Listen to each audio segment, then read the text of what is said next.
nossa candidata, Regiane Oliveira. Esse é o nosso segunda sabatina, nós costumamos chamar assim, com os candidatos e candidatas ao Piratini. Também quero agradecer a oportunidade de podermos utilizar esse espaço aqui, o Auditório Francisco Juliano, agradecer ao Tribunal de Contas, desejar umas boas-vindas aqui. A nossa sabatina ela costuma seguir o seguinte modelo.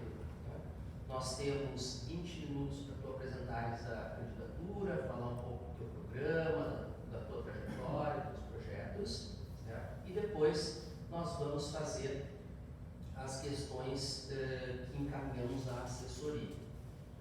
Combinávamos aqui, antes de iniciar com a Regiane, e dado que a candidatura da Regiane é uma candidatura que fala de um outro paradigma, né? Ela se propõe revolucionária, né? Muito focada, como vamos poder ver, na questão dos conselhos populares, né?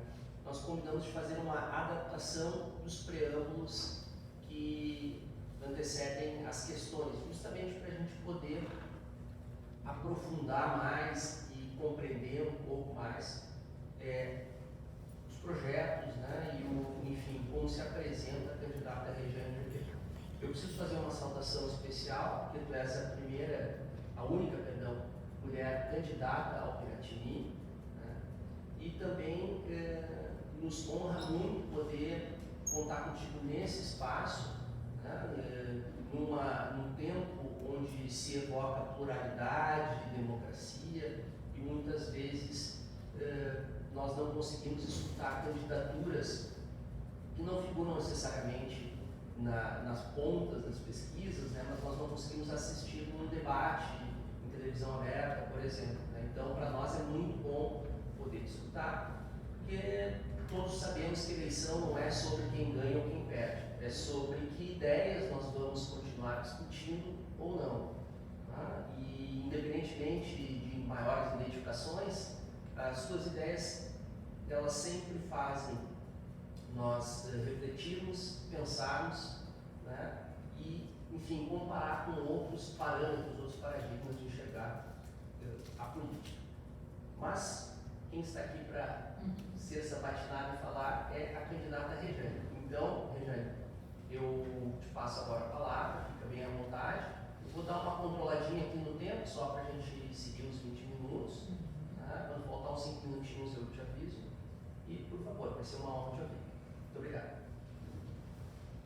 Bom dia a todos e todas, né? Quero agradecer o convite, agradecer as palavras, dizer que é muito importante nós podermos estar nesse espaço para poder apresentar o nosso programa.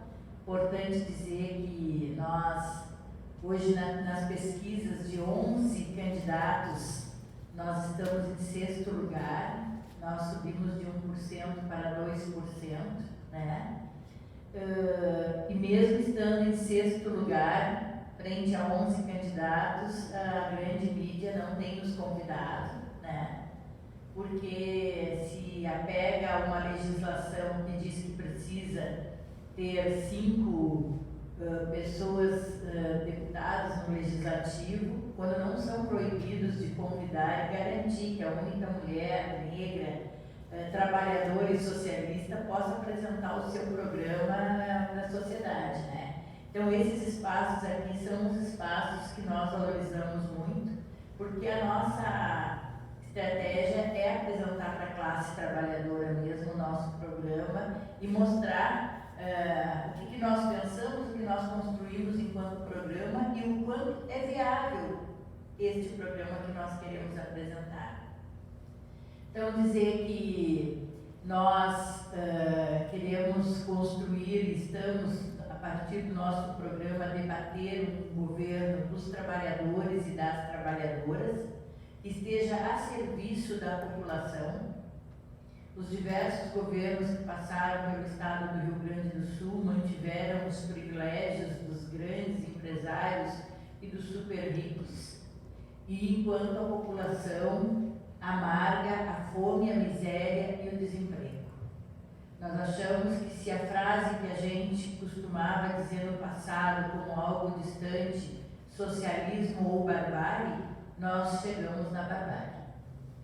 Só podemos caracterizar como barbárie porque as pessoas estarem na fila do osso para poder comer, as pessoas não saberem o que vão comer no outro dia, os negros e negras estão sendo mortos pelo aparato do Estado, que vão para as periferias e matam os nossos jovens negros e negras. Quando a polícia coloca o joelho no pescoço de um trabalhador e ele diz que está morrendo sufocado e eles matam essas pessoas, né? Isso mostra que nós estamos vivendo a barbárie. E uma barbárie que nós estamos vivendo muito promovida por uma política do governo federal, do governo Bolsonaro, que teve como marca da sua campanha a arma apontada para as mulheres, para os LGBTs, para os negros e negras, para os indígenas, e promovendo o ódio e autorizando o ódio e a matança no nosso país. Então nós estamos vivendo um momento de aprofundamento de uma crise que já existia antes de Bolsonaro, mas nós vivemos o aprofundamento desta crise quando as pessoas se sentem autorizadas a praticar a violência, né, como nós estamos vendo no dia a dia e nos noticiários. Nosso programa é um programa que vem no sentido, nós assumidamente somos socialistas, estamos apresentando um programa socialista e revolucionário, nos colocando como uma alternativa, e essa alternativa de um programa socialista e revolucionário, ele trata de um governo que não será governado por uma ou duas pessoas, mas ele vem baseado num mecanismo de participação popular, e eles são os conselhos populares que terão o poder de pensar e apresentar propostas para o nosso governo e decidir aquilo que nós vamos investir em cada uma das necessidades da população. E para nós, aqueles que estão pagando pela crise, porque a crise sempre é jogada sobre os ombros da classe trabalhadora e do povo pobre, esses que estão sofrendo com a crise é que devem dizer quais são as necessidades e quanto nós vamos investir em cada uma das necessidades que será apontada pelos conselhos populares. Nós achamos que é fundamental para que a gente tenha um programa socialista e revolucionário, um governo socialista dos trabalhadores e das trabalhadoras, que tenha uma caminhada no sentido da ruptura com o sistema capitalista próprio, né? Nós queremos fazer a mudança do sistema, uma ruptura com o sistema capitalista, e essa ruptura ela passa por nós acabarmos com as vantagens e os privilégios dos grandes empresários, dos super ricos, para que se possa ter uma política de combate à fome, à miséria e ao desemprego. Vejam, o estado do Rio Grande do Sul, o governador Eduardo Leite, no seu primeiro ano de governo, ele beneficiou as empresas com grande potencial de lucro em 20,1 bilhões. No segundo ano de governo, com 9,3 bilhões. São quase 30 bilhões que o governo deixa de arrecadar de empresas com potencial de lucro, como a Van, a Gerdau, a vinícola do Galvão Bueno, as farmácias Panvel, as empresas Afra. Essas que lucram tanto são as que são mais beneficiadas com isenções de impostos, enquanto o povo passa fome, né? Não é mais possível a gente assistir o que nós estamos assistindo das condições de vida da população, enquanto outros se beneficiam e lucram com aquilo que é o dever do Estado, que é investir nas necessidades da população.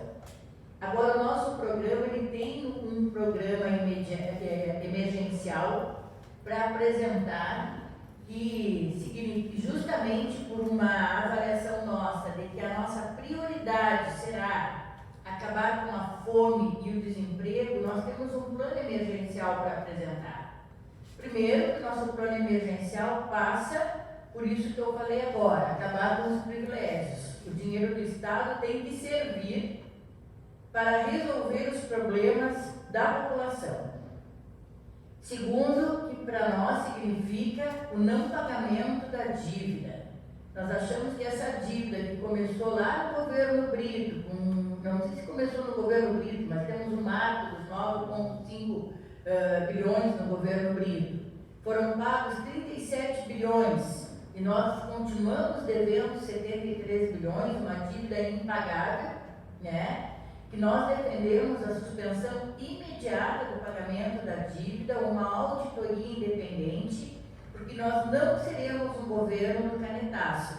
Nós vamos fazer a auditoria e provar para a população que essa dívida já foi paga, vamos provar para a população com a seriedade que nós queremos tratar todas as questões de governo, nós vamos mostrar para a população de que essa dívida ela está beneficiando a União, beneficiando o Banco Mundial, beneficiando o setor financeiro, tirando o dinheiro do Estado que poderia ser aplicado no combate à fome, à miséria e ao desemprego, para entregar para esses setores que não precisam do dinheiro do nosso Estado. Então, nós achamos que, inclusive, as políticas e o acordo que o governo Eduardo Leite fez de adesão ao regime de recuperação fiscal significou para nós, o governo, assumir uma dívida que para nós ela não existe mais e atender os condicionantes que comprometem toda a autonomia do Estado, que certamente eu vou deixar isso para as perguntas mais específicas. Não vou adiantar o assunto, né? No nosso plano emergencial, nós achamos que é fundamental ter um aumento do salário dos trabalhadores de forma emergencial, ou seja, duplicar o salário rumo ao salário do DIEESE. Nós achamos fundamental fazer uma reforma agrária para resolver os problemas do campo. Nós achamos fundamental para resolver o problema do desemprego a redução da jornada de trabalho sem redução de salário de 30 horas, para que os trabalhadores possam ocupar estes postos de trabalho e nós termos trabalhadores e trabalhadoras que são mãos paradas, com tantas necessidades de sobrevivência e de condições de vida. Nós temos mãos de trabalhadores paradas por falta do emprego. Então, nós achamos que a redução da jornada de trabalho sem redução de salário é um mecanismo para abrir mais postos de trabalho, mas dar melhores condições de vida para os trabalhadores. Nós queremos que os trabalhadores tenham oportunidade de estudar, tenham direito à cultura, tenham direito ao convívio com a família. Nós achamos que tenham o direito de militar na política, porque nós somos seres políticos e queremos que os trabalhadores possam ler, possam estudar, possam ter condições de vida também na política, né? Nós achamos que é importante fazer um plano de obras públicas. Temos tantas necessidades no nosso estado, nós vimos agora na Covid o quanto foi necessário leitos, o quanto foi necessário equipamentos. Nós queremos, dentro desse plano de obras, fazer novos hospitais, escolas, creches, para que as mulheres, que infelizmente a sociedade impõe às mulheres o cuidado com os filhos, para que as mulheres tenham onde deixar os seus filhos, num espaço de qualidade, para deixar os seus filhos e não num depósito de crianças. Então é fundamental que sejam construídas creches, hospitais e escolas para dar essas condições de vida, e essas obras públicas deverão ser feitas pelos trabalhadores desempregados, com um cadastro organizado pelos conselhos populares. Então, nós temos um plano emergencial para dar conta do que a população precisa, né? E a população vai decidir as suas prioridades, né? Então, conselhos populares nada mais é do que a participação da classe trabalhadora organizada, que é quem vive o problema e que possa, a partir dali, resolver os problemas da sociedade e da população.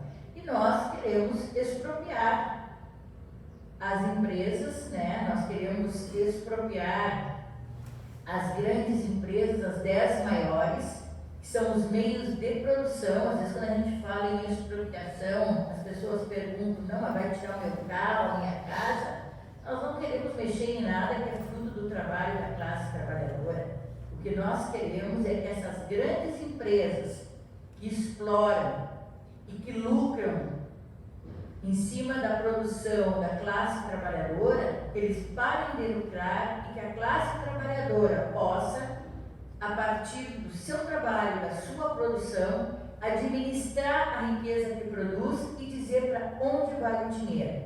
Vejam, no país, nós temos a nossa candidata Vera Lúcia, que é candidata à presidência da República, e ela vem denunciando isso. No país, nós temos 315 super ricos que detêm 50% da riqueza do país. Não é possível que isso continue acontecendo.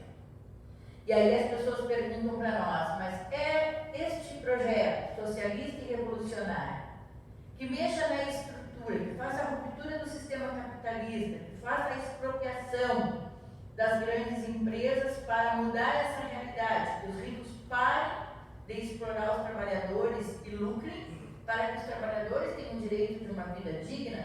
Isso é possível? Nós achamos que é possível. Primeiro, nós achamos que é possível porque se nós chegarmos, a partir do debate que nós fazemos com as entidades, com a classe trabalhadora, e nós temos feito muito debate nos locais de trabalho, esses 2% não são 2% à toa, são 2% que nós conquistamos com muito debate com a classe trabalhadora, porque nós precisamos dizer, se as pessoas que acham que isso é uma ilusão, nós achamos que ilusão é achar que nós vamos viver bem com dignidade dentro do sistema capitalista, que já provou que não tem a menor possibilidade. Nós só vamos piorar dentro do sistema capitalista. Então, se alguém acha que é uma ilusão o que nós estamos dizendo, vamos pensar o inverso também. É possível viver, fazer com que a população viva com o mínimo de dignidade, que a classe trabalhadora tenha os seus direitos garantidos e viva com o mínimo de dignidade dentro do sistema capitalista? Nós achamos que não. Ilusão para nós é quem acredita que é possível dentro do sistema capitalista. Um outro elemento que a gente acha importante de dizer: a gente sempre disse, né, socialismo ou barbárie. A barbárie está na nossa porta. Então, se a barbárie está na nossa porta, por que nós não podemos fazer a mudança dessa lógica e fazer uma política numa caminhada em direção ao socialismo? Né? Então, nós achamos que não é nem porque nós queremos, é porque nós precisamos. Se nós não fizermos essa caminhada em direção ao socialismo, a barbárie não vai ficar ali quando a gente olha para uma periferia, ela chegará até nós. E é extremamente necessário que a gente faça esse debate. E o outro elemento que eu acho que é importante de dizer: se nós chegarmos num patamar de convencimento, de debate com a sociedade, da possibilidade da ruptura com o sistema capitalista, e fazer uma caminhada, porque nós achamos sim que se nos elegermos vamos ter que fazer uma caminhada, terá um período de transição para nós chegarmos onde nós queremos, que é ao socialismo. Mas para isso, se nós chegarmos a ter uma eleição vitoriosa, certamente nós vamos ter uma maioria da população que vai estar mobilizada, porque não seríamos um governo que vai ficar numa mesa e vai ficar dando canetaço. Não é isso. Nós queremos um governo que mobilize, que ajude a mobilizar a classe trabalhadora e a população para garantir as rupturas necessárias que nós queremos fazer, garantir as mudanças que nós queremos fazer, porque se a sociedade, a classe trabalhadora se sente parte e construtora desse projeto, ela tem capacidade sim de fazer mobilização. Esses dias alguém me perguntava assim: mas não precisa da assembleia para aprovar? Nós precisamos de todo mundo, mas o que mais nós precisamos é do povo na rua para empurrar qualquer assembleia ou qualquer órgão no sentido de implementação implementação de um projeto que faça essa ruptura com o capitalismo e que a gente retome para as mãos da classe trabalhadora o direito de fazer as suas escolhas, do que é prioridade e para onde vai o dinheiro através dos conselhos populares. Então, dizer, meus companheiros e companheiras, de que, não sei como é que está o tempo, temos mais 5 minutinhos, dizer que é fundamental para nós, dentro desse programa que nós estamos apresentando, de que todos os setores, as questões sociais que são necessárias para a população, como a saúde, por exemplo. Nós vivemos agora uma pandemia de um governo Bolsonaro genocida, um governo que se mostrou negacionista, que impediu que as pessoas tivessem o direito à vacina, né?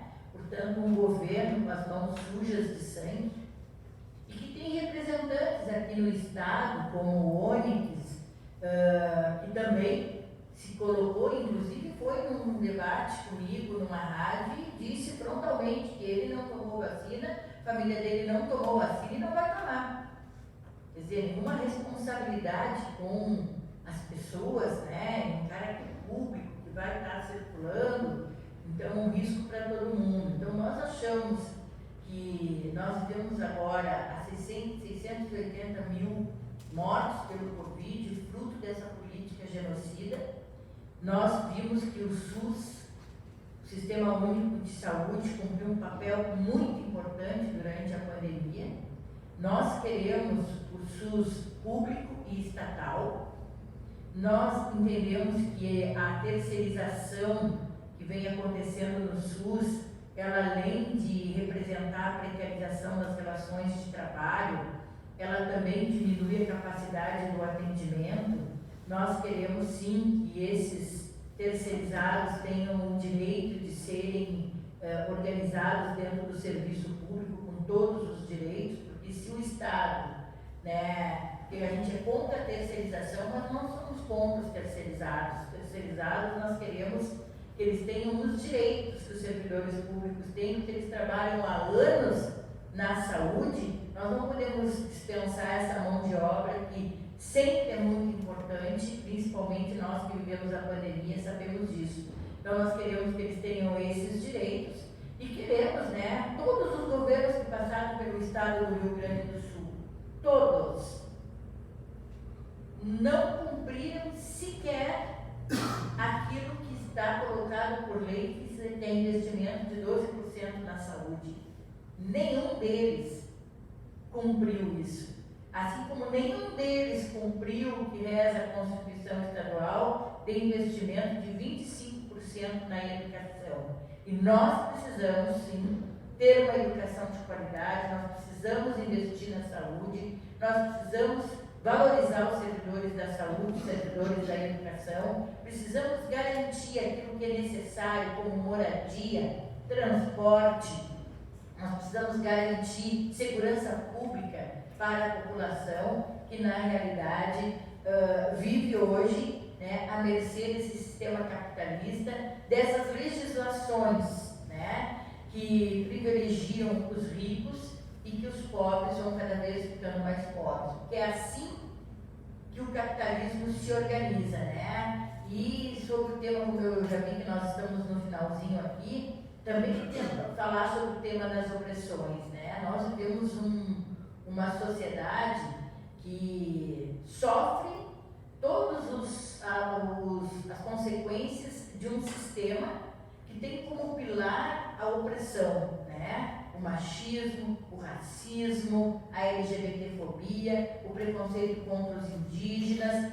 Para nós é fundamental derrotar os pilares do capitalismo, combater todas as opressões.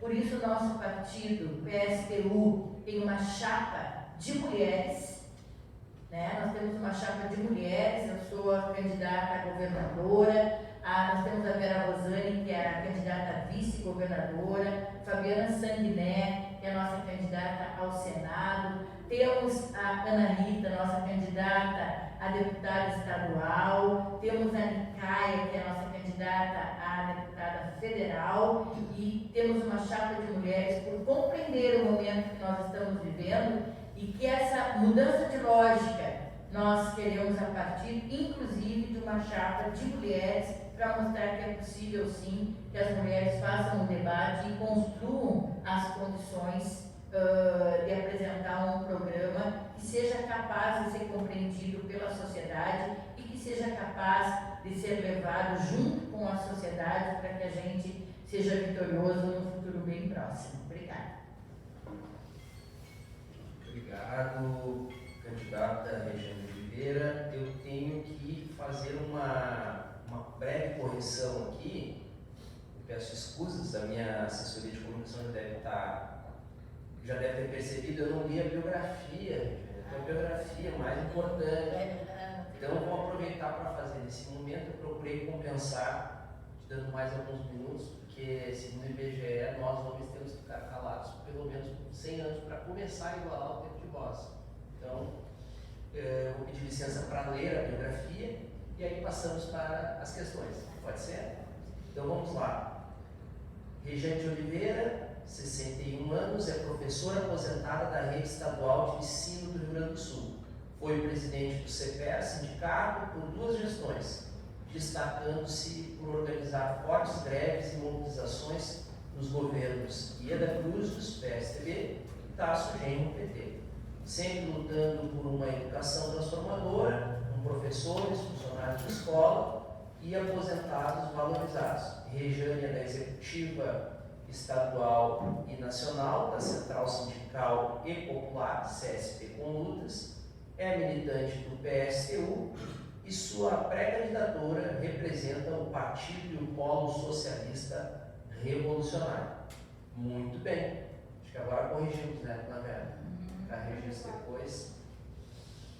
Então, passemos agora às questões, elas foram encaminhadas previamente e nós vamos fazer da seguinte forma: eu não vou ler todo o preâmbulo, né, como combinamos, permitir assim mais tempo para o candidato responder e depois abrir para, enfim, os nossos espectadores e espectadoras que queiram encaminhar alguma pergunta. Então, vamos lá. A primeira questão é sobre o controle externo. A questão é: qual a avaliação da candidata sobre o controle externo, a sua estruturação com carreiras típicas de Estado, capazes de reter profissionais qualificados e a relação com o Poder Executivo. A pergunta ela foi antecedida de algumas considerações. A primeira delas é destacar a função auditoria, né? Então, auditores e auditoras aqui cumprem a função auditoria numa instituição que tem, grosso modo, 3 grandes funções, né? A função julgadora, que cabe aos conselheiros, a função de fiscalização das leis, que cabe ao Ministério Público de Contas, e o corpo técnico, formado por auditores e auditoras, com o auxílio e apoio dos oficiais de controle externo. Também essa instituição, especificamente no Tribunal de Contas do Estado do Rio Grande do Sul, vem na sua atuação, a partir da auditoria, propiciando benefícios para a população gaúcha. Então, nós conseguimos evitar gastos desnecessários ou corrigir erros ou, enfim, incidir para que determinados atos de administração não ocorressem. Isso resultou em economias para os cofres públicos na média de 800 milhões ano, tomando-se como base 2020 e 2021.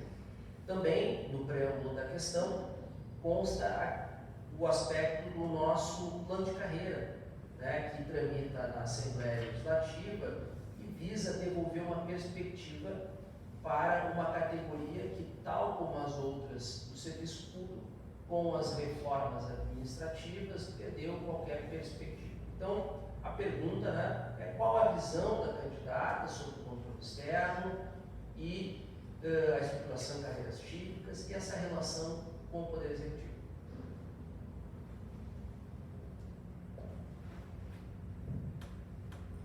Bom, tá bem.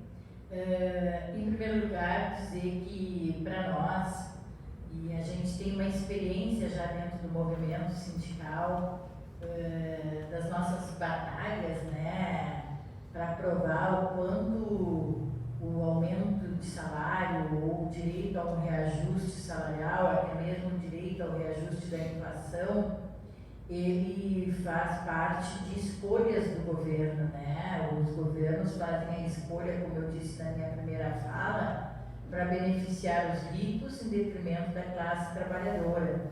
Essas escolhas do governo, elas vêm acompanhadas de um discurso da crise, de um discurso de que não tem dinheiro, né? E a gente, que é do movimento sindical, a gente sempre, me lembro quando eu era presidente do CPES, a gente sempre que tinha que enfrentar esse debate, a gente buscava as informações no SEAC e no DIEESE, que para nós são as entidades confiáveis de que vão fazer ali toda uma... Os companheiros que conviveram conosco na época sempre cumpriram com essa tarefa importante, né? Porque quando nós vamos para uma mesa de negociação e que o governo sempre propõe um seminário para expor a situação financeira do Estado, né? Imagina, né, nós professores de língua portuguesa, matemática, ciências, história, geografia, a gente tem um limite, por mais que dentro do movimento sindical a gente passe por um aprendizado, a gente tem um limite sobre a questão da leitura das contas de um Estado. Então eu acho que é muito importante ter um espaço, né, como o SEAC, que são chamados técnicos, né? Auditores independentes, públicos e externos. Então, acho muito importante porque auditores públicos e externos, né? Isso significa uma independência, né, importante do Estado e que isso nos ajuda no sentido da gente ter aí uma avaliação mais real do que seja as contas do Estado. Agora, nós achamos que o controle, como a nossa proposta é de que os conselhos populares, a participação da população, da classe trabalhadora organizada, é que deve organizar as políticas do Estado, é que deve determinar as prioridades e determinar o valor que vai se gastar em cada uma das prioridades. Nós achamos que o controle deve ser dos conselhos populares, mas achamos muito importante que tenhamos entidades como essas, que são independentes e que possam estar ajudando no processo, que possam estar trabalhando a realidade da situação do Estado num momento como este que nós queremos construir de instalação dos conselhos populares organizados pelos trabalhadores e que tenham as informações necessárias, né, independentes, né, externas, como vocês chamam, que nós fazemos a leitura de que, sendo externa, é independente do Estado, possa estar ajudando nesse sentido. Sobre as carreiras, por exemplo, nós achamos fundamental. Nós somos de uma categoria, eu sou de uma categoria de professores que conquistou a sua carreira lá em 84. De lá para cá, todos os governos quiseram mexer na nossa carreira. A nossa batalha desde 84 é a manutenção do nosso plano de carreira.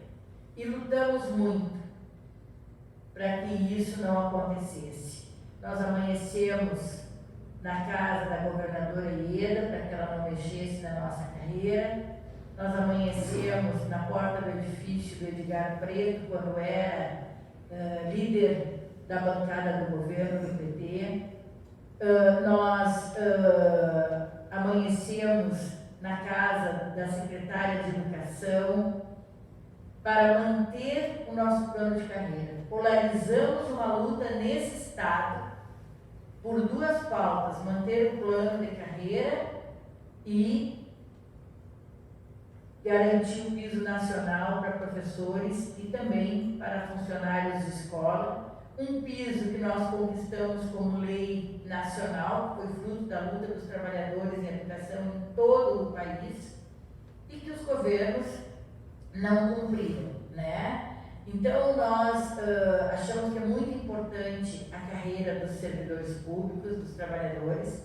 Nós, infelizmente, o governador Eduardo Leite, com a sua política de destruição do Estado, de destruição dos direitos dos servidores, de um ataque frontal aos servidores, ele, com a sua reforma, ele acabou literalmente com o plano de carreira dos professores. Hoje, ele criou o subsídio, a parcela de irredutibilidade, tudo isso com o mesmo objetivo que os outros governos queriam mexer com o nosso plano de carreira e que o Eduardo Leite acabou conseguindo fazer, que foi, quando se tem um reajuste, ele vai lá, ao invés de ele aplicar o reajuste sobre o nosso salário, que foi agora o reajuste do piso nacional de 33%, ele aplicou sobre a parcela de irredutibilidade, que é o meu pacote de vantagens, triênios, tudo que, oriundo do meu plano de carreira, ele foi lá, aplicou os 33, tirou os 33 da minha parcela de irredutibilidade e botou lá no subsídio, ou seja, eu não recebi salário nenhum, porque ele tirou de um lugar e botou no outro. Então, o que o governador fez com o nosso plano de carreira foi destruir com o plano de carreira. E nós achamos muito importante que os trabalhadores, que os servidores públicos tenham seu plano de carreira.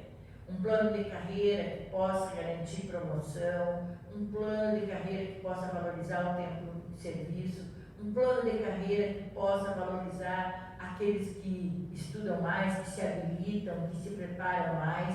Ou seja, o plano de carreira é, na realidade, uma possibilidade concreta da valorização dos trabalhadores, independente de quem está no Palácio Piratini, né? Então, o plano de carreira, ele constrói uma possibilidade, obviamente que nós sabemos que quem governa o Palácio Piratini vai dizer se nós vamos ter o reajuste ou não, e vamos ter que disputar sempre, lutar sempre, que nós somos trabalhadores e trabalhadores precisam lutar sempre. Mas a carreira, ela nos dá uma proteção dos elementos da carreira, seja pela promoção, pela habilitação, seja pelo nível dessa habilitação, mas ela propicia para nós algumas garantias que as categorias sem carreira não têm. Então é muito importante, inclusive para garantir a autonomia também dos servidores públicos. Porque quanto mais direitos nós temos garantidos, principalmente uma categoria como a de vocês, tão importante, tão significativa, e que acumula tanto conhecimento sobre as questões do Estado e que deve sofrer muito pressão dos órgãos públicos, que vocês detêm um conhecimento, quando fazem uma auditoria, detêm um conhecimento de coisas que a população e que nós, trabalhadores, não temos, precisam ter muita coragem para apontar os problemas. Nós achamos que ter direitos e ter um plano de carreira garante, inclusive, fortalece a autonomia dessa categoria tão importante para essas questões que vocês acumularam, se prepararam para isso e que serve para a população, serve para o movimento sindical, ajuda na nossa compreensão do que seja todo o esquema financeiro e econômico do Estado, que a gente não tem esse acúmulo. Então, para nós é importante, queremos dizer que é muito importante que vocês conquistem esse plano de carreira, porque isso ajuda na autonomia da tarefa que vocês cumprem no dia a dia e que com certeza tem muita utilidade para todos nós. Obrigado, candidata Rejane. Vamos para a próxima questão. Bom, embora a Secretaria da Fazenda tenha avançado em alguma medida sobre divulgar um pouco mais as desonerações fiscais, através do demonstrativo das desonerações fiscais, ainda faltam muitos avanços quanto à efetividade dessas desonerações, contrapartidas, enfim. Além disso, recentemente, a Lei Complementar 194 de 2022, né, ela determinou uma espécie de alinhamento do ICMS para os entes federados, né, mais notadamente na gasolina, energia elétrica e telecomunicações, passando a alíquota de 25% para 17%. A pergunta, então, é, em relação ao tema da Receita Estadual, como a candidata avalia os seguintes aspectos: a efetividade das exonerações fiscais, a redução das alíquotas para produtos e serviços como combustíveis, energia elétrica e telecomunicações. Bom, primeiro, da nossa parte, nós achamos que essa questão das isenções, ela já havia colocado na minha apresentação, né? Nós achamos que tem que inverter essa realidade que está colocada aqui no nosso estado e no país, né? Não dá para continuar deixando de arrecadar para beneficiar as grandes empresas enquanto o povo passa fome. Então, para nós, uma das coisas que nós queremos fazer é acabar com a isenção das 10 maiores empresas para começar, né? E fazer com que elas paguem os impostos. E na nossa visão, nós não temos acordo com taxação de produtos de necessidades da população. Nós achamos que isenção mesmo são para os produtos que são necessidades essenciais para a classe trabalhadora. E achamos que a questão dos impostos, quanto mais lucra, e estou falando isso num processo de transição, quanto mais lucra, mais paga imposto. E isso nós achamos que tem que ser uma política progressiva e que garanta aí que as 10 primeiras empresas parem de ser beneficiadas para que o Estado tenha dinheiro para fazer política para o povo pobre, para a classe trabalhadora, e queremos um processo, né, de verificação das empresas que estão recebendo benefícios e daquilo que elas estão lucrando. Quanto mais lucra, mais paga. Quanto menos lucra, menos paga. E a classe trabalhadora e os produtos que são essenciais para a classe trabalhadora, na nossa avaliação, não podem ser taxados. Então, sobre o ponto esse da taxação, sobre o ponto das isenções, eu acho que eu já falei, e o outro ponto era... O ponto é sobre a questão da efetividade das exonerações, né? Sim. E a redução das alíquotas. Ah, redução das alíquotas. Então, assim, acho que nós estamos vivendo agora uma propaganda eleitoral do governo Bolsonaro, né? Porque nós estamos há tanto tempo sofrendo com essa crise, agora o Bolsonaro resolveu fazer uma política de redução, né, dos preços do gás, da gasolina e tudo mais. Nós achamos que é uma política eleitoreira. Nosso problema é que, passadas as eleições, o que será da nossa vida, né? E por isso que a gente diz, por que nós apresentamos um programa de mudança de lógica e de ruptura com o capitalismo? Porque esse tipo de política que nós estamos vivendo, da redução dos valores de alguns produtos, como a gasolina, como o gás de cozinha, que nós estamos vivendo agora no período das eleições, o que nós vamos viver depois das eleições? Aí alguém vai me dizer, né? Ah, mas o Bolsonaro não vai ganhar as eleições. E eu acredito que não vai ganhar as eleições mesmo. Mas eu quero dizer que nós avaliamos de que as eleições, elas não resolverão os nossos problemas. Porque a ultradireita, o bolsonarismo, independente do resultado das eleições, eles continuarão vivendo.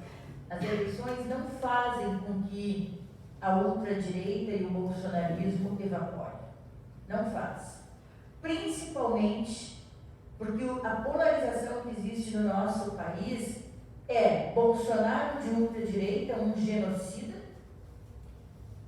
e do outro lado a conciliação de classe.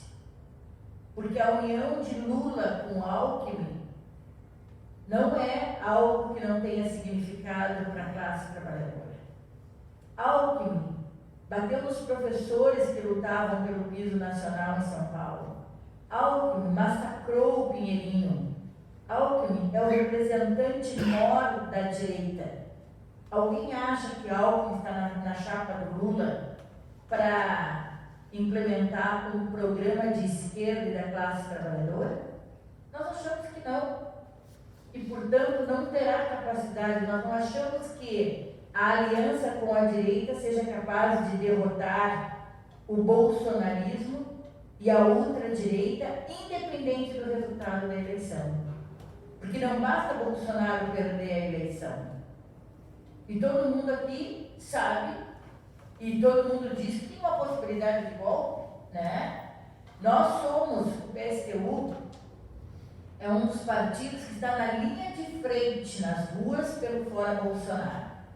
E nós acreditávamos e acreditamos que a única possibilidade de derrotar o Bolsonaro é nas ruas e com a mobilização da população. Chegamos no Rio Grande do Sul a ter 80 mil pessoas nas ruas.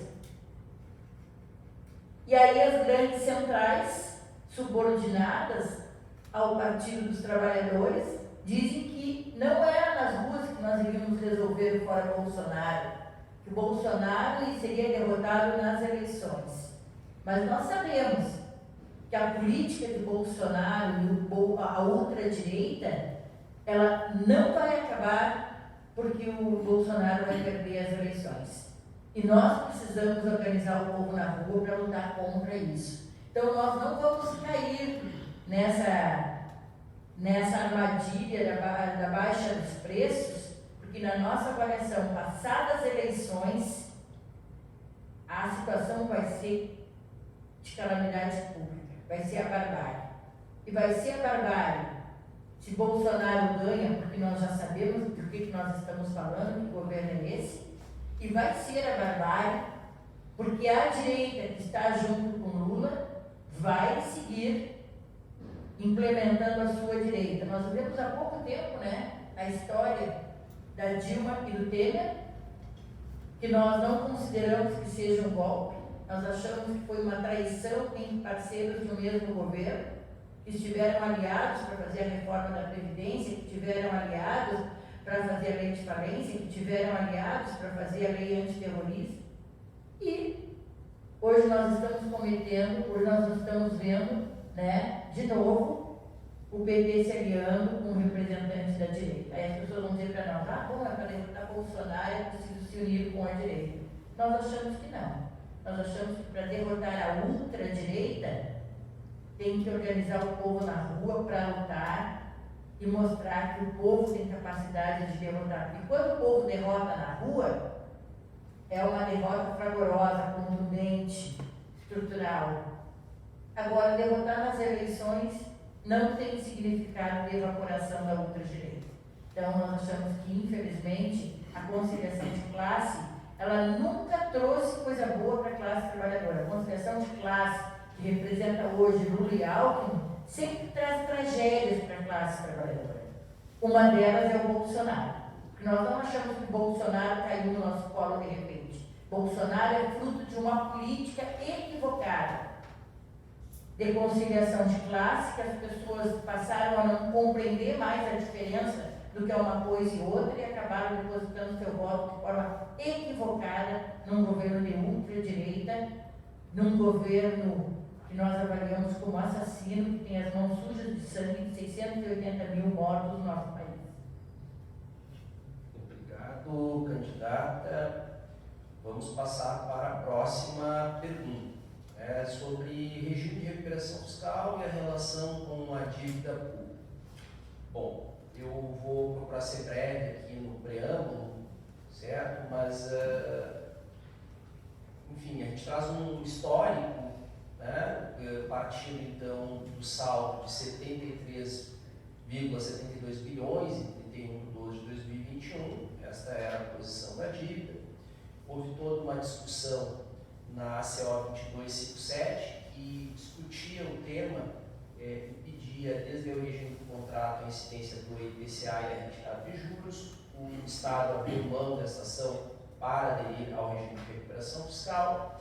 Posteriormente, aliás, ainda lá em 2012, mas mais recentemente, ganhou espaço no debate público a ACO 259 da OAB, que questionava, tinha um outro objeto de questionamento, era o anatocismo, e o IPCA desde a origem,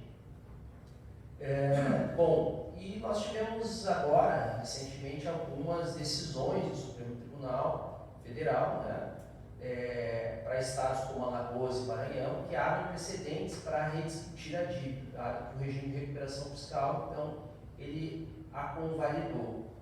Também não se esqueça que pelo menos 11 estados estudam ingressar com ações judiciais pedindo a suspensão do pagamento da dívida, em especial pelas recentes reduções das alíquotas do ICMS. Bom, o regime de recuperação fiscal ele imprime toda uma nova dinâmica, além desse conselho supervisor, que acaba funcionando como uma espécie de ponto de veto, ou pelo menos traz dúvidas sobre qual será a efetiva autonomia dos governantes e chefes de poder.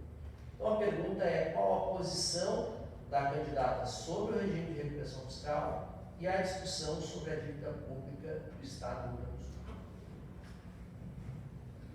Bom, quando a gente estava discutindo o material que vocês mandaram das perguntas, alguém dizia para mim, não coloca números, porque eles entendem de tudo de números, capaz de a gente botar uma vírgula lá e errar alguma coisa, não se arrisque. Nós chegamos à conclusão dos 73 bilhões, né?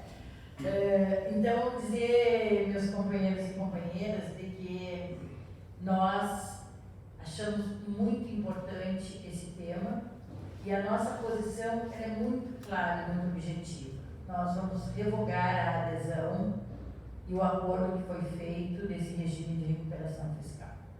Primeiro porque o governo, quando ele assume esse acordo, quando ele assina esse acordo, ele está reconhecendo uma dívida que já foi paga.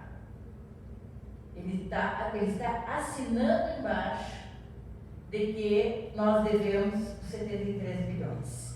E quando a gente sabe, né, que essa dívida já foi paga, como eu disse antes, nós defendemos uma auditoria externa, independente, para provar que essa dívida já foi paga.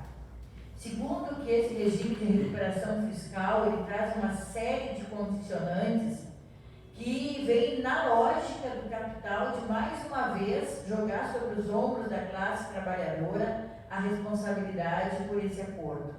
Congelamento de salário está colocado nos condicionantes. Não investimento nas áreas sociais, como saúde, educação. Privatização. O governo já atendeu uma boa medida do acordo, né? Quando privatizou a CE e mostrou, inclusive, que a privatização ele não resolve o problema da população. A CE Equatorial, ela inclusive, ela aumentou bastante o valor da luz para que a população tenha que pagar mais caro a luz, e ela está sendo multada pelo péssimo serviço que vem prestando à população. Esse é o resultado da privatização da CE.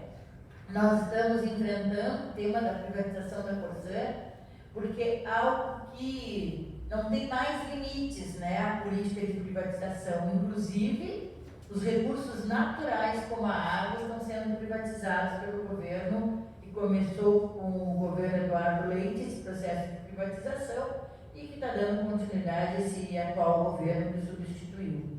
Então, nós achamos que a privatização, na nossa avaliação, elas precisam ser revogadas. E nós achamos que a política é estatização daquilo que são as necessidades da população. Nós achamos que o Estado, né, e para isso, por isso a gente fala num período de transição, de que o Estado precisa garantir um serviço público de qualidade, valorizar os servidores para o atendimento à população. Por isso a gente diz, um governo socialista dos trabalhadores que esteja a serviço da população. Nós além das privatizações, vocês viram que um dos condicionantes é acabar com as carreiras, né? Então a nossa já foi destruída.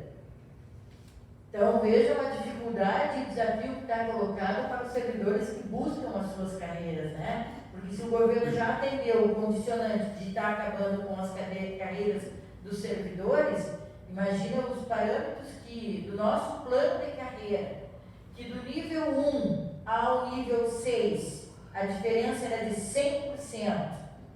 Hoje a diferença é de 50%. Imagina as novas carreiras em que parâmetros virão. Né? Se eles conseguiram acabar com a carreira que tinha uma progressão que nós entendíamos como importante para um servidor, imagina as novas carreiras como serão tratadas, né? E também a questão da autonomia do Estado. Nós achamos que o que o governo fez foi abrir mão da autonomia do Estado em nome do quê? Em nome de pagar uma dívida que na nossa avaliação já foi paga. Então, entrega o salário dos servidores porque congela, privatiza, ataca as carreiras, não investe no serviço público em nome deste acordo de recuperação fiscal, em nome da adesão a esse plano de recuperação fiscal e ainda pede a autonomia de organização das finanças do Estado. Então, nós achamos que é o caos. É, de fato, um governo que veio, Eduardo Leite, veio para destruir o Estado do Rio Grande do Sul e prestou esse desserviço de fazer toda essa negociação antes de sair. Mas é assim mesmo, né? Os governos que representam o capitalismo ou que gerenciam o capitalismo, porque nós tivemos aqui, e a gente sempre diz, nós não achamos, quando a gente diz, faz a crítica à conciliação de classe, a nossa política não é do nem Bolsonaro e nem Lula, porque nós não achamos que sejam iguais. Agora, nós achamos que os dois vão produzir políticas de ataque à classe trabalhadora. A política econômica do Lula, ela será tão nefasta quanto a política econômica do Bolsonaro. Mas nós resguardamos essas diferenças, não achamos que sejam iguais. Agora, aqui no Estado, nós também já tivemos experiências com o PT, já tivemos experiências de direita, já tivemos experiências com o PSDB, com o MDB. Agora, nós estamos vendo que o Eduardo Leite tem uma capacidade de destruição do nosso Estado, tem uma capacidade de atacar coisas tão estruturantes da classe trabalhadora, que para nós esse governo aí, ele tem a marca da destruição na nossa avaliação. E este acordo, essa adesão ao regime de recuperação fiscal, para nós significa isso. Significa rebaixar todos os parâmetros possíveis de um Estado com dignidade, de valorização e de prestação de serviço através do serviço público. E a gente sempre diz, né, serviço público, ele é também um mecanismo de distribuição de renda, porque nós aqui, certamente nessa sala aqui, eu seja a categoria que tem o salário mais baixo. Mas se nós tivermos um serviço público de qualidade, se nós tivermos saúde, educação, transporte, segurança de qualidade, tem um mínimo de distribuição de renda por conta do serviço público. Então, nós achamos que é fundamental. Isso que está colocado aqui, de não investir no serviço público, é um ataque frontal à população que mais necessita. Porque os ricos, né, eles têm o seu plano de saúde, os ricos têm a sua segurança privada, os ricos andam só de carro, não precisa de transporte público. Quem precisa do serviço público é a grande maioria da população. Por isso tem que inverter. Chega de beneficiar os ricos, né? Nós temos que fazer essa inversão. É a maioria que tem que ter direitos, não a minoria continuar lucrando em cima dos trabalhadores. Obrigado, candidata. Vamos agora para a saúde pública. Então, a pergunta é precedida sobre as considerações de, primeiro, o Tribunal de Contas quem fiscaliza o cumprimento dos 12% da receita líquida de impostos e transferência, a RDIT, né, conforme a emenda constitucional número 29 de 2000, e desde a lei complementar 141 de 2012, que passou a definir aquilo que entra no ponto, né, com ações de serviço público de saúde, se estabeleceu uma série de controvérsias sobre o cumprimento, né, em relação aos 12% constitucionais. Então, para você ter uma ideia, retirando-se as despesas controversas, né, e aqui cabe mencionar, por exemplo, que o Estado do Rio Grande do Sul já considerou o Corsã, por exemplo, que é uma das despesas controversas, né, mas retirando-se todas essas despesas controversas, esse percentual estaria próximo aos 9%, né, portanto abaixo dos 12% exigidos pela Constituição. Além disso, a dívida com os hospitais, né, nos municípios. Como a candidata avalia a questão do cumprimento dos percentuais constitucionais mínimos em relação à saúde e o atendimento das demandas da sociedade gaúcha? Eu acho que sobre esse tema eu adiantei um pouco na minha primeira fala, né, quando tratei da saúde, porque é uma prioridade para nós. Nós que vivemos a pandemia sabemos da importância que é o investimento na saúde pública, né, no sistema de saúde pública. Então, mesmo sendo repetitivo, eu acho que é importante dizer, para nós, o SUS tem uma importância muito grande, ele é uma conquista da classe trabalhadora. Nós achamos que os 12% é um índice bastante baixo para uma questão tão importante, né? E mostrou isso na pandemia, o quanto nós estamos despreparados para o atendimento da população, né? Muitas pessoas morreram por falta de atendimento, por falta de equipamento e principalmente por falta de uma política que desse conta disso. E mesmo durante a pandemia, né, nós olhando os números, a gente vê que o governo sequer cumpriu o que diz a Constituição, que são os 12%. Mas nós achamos que a saúde deve ser uma prioridade e temos certeza de que a saúde deverá estar na pauta prioritária dos conselhos populares que vão apontar as prioridades e nós achamos que é fundamental que a saúde esteja. Como a gente diz, nós seremos um governo que será organizado a partir dos conselhos populares, mas nós estaremos construindo as políticas e ajudando a mostragem da realidade das necessidades da população, juntamente com os conselhos populares. Então, nós somos trabalhadores e faremos parte desse processo e achamos que a saúde é uma prioridade. E importante dizer, né, eu quero aqui me arriscar de novo, né, falando com vocês que entendem muito dos números, mas a gente fez um levantamento e a maioria, ou se não todos os governos, não cumpriram o que reza a Constituição no investimento de 12% na saúde. Obrigado, candidata. Vamos agora para uma área que você tem muita familiaridade. Vamos para a educação.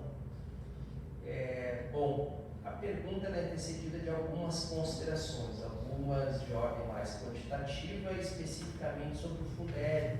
Né? Isso em função da nova lei do Fundeb vedar a utilização de recursos, né, desse fundo para aposentadorias e pensões, algo que o Estado vem, de certa forma, utilizando nos termos do parecer prévio, né, para a cobertura do déficit. Para além disso, a própria contribuição patronal, então um uso indevido dos recursos do Fundeb para cobrir certas despesas que são vedadas. Além disso, para não ficar só na questão quantitativa, a pergunta traz aspectos da qualidade do ensino. Então, alguns dados que constavam no parecer, né, dados de avaliação do INEP, o ensino fundamental, por exemplo, do Rio Grande do Sul, ocupa a 21ª colocação em relação à taxa de aprovação, né, para o ensino fundamental, e 24º em relação ao ensino médio. Né, em termos de taxa de reprovação, o Estado ocupa a 6ª colocação no ensino fundamental e 2ª posição no ensino médio. Para além disso, temos a avaliação, o sistema de avaliação de rendimento escolar do Rio Grande do Sul, o SAES, né? Onde são avaliados estudantes do 3º e 6º ano do ensino fundamental. Bom, verificou-se um período que para alunos do terceiro ano, e o período aqui é o parecer prévio do ano de 2020, né, onde foi baseado, onde as questões foram baseadas, né, verificou-se que para os alunos do terceiro ano do ensino fundamental em língua portuguesa, o conhecimento é básico. Para a leitura, é básico para a leitura e adequado para a escrita, enquanto para a matemática é básico. Mas saíram dados mais recentes, posteriormente, né, acho que faz questão de um mês, onde os alunos do sexto ano estavam saindo, os alunos do ensino médio estavam saindo com conhecimento de matemática de sexto ano do ensino fundamental, sem as condições de fazer raciocínios lógicos e resolver questões mais abstratas.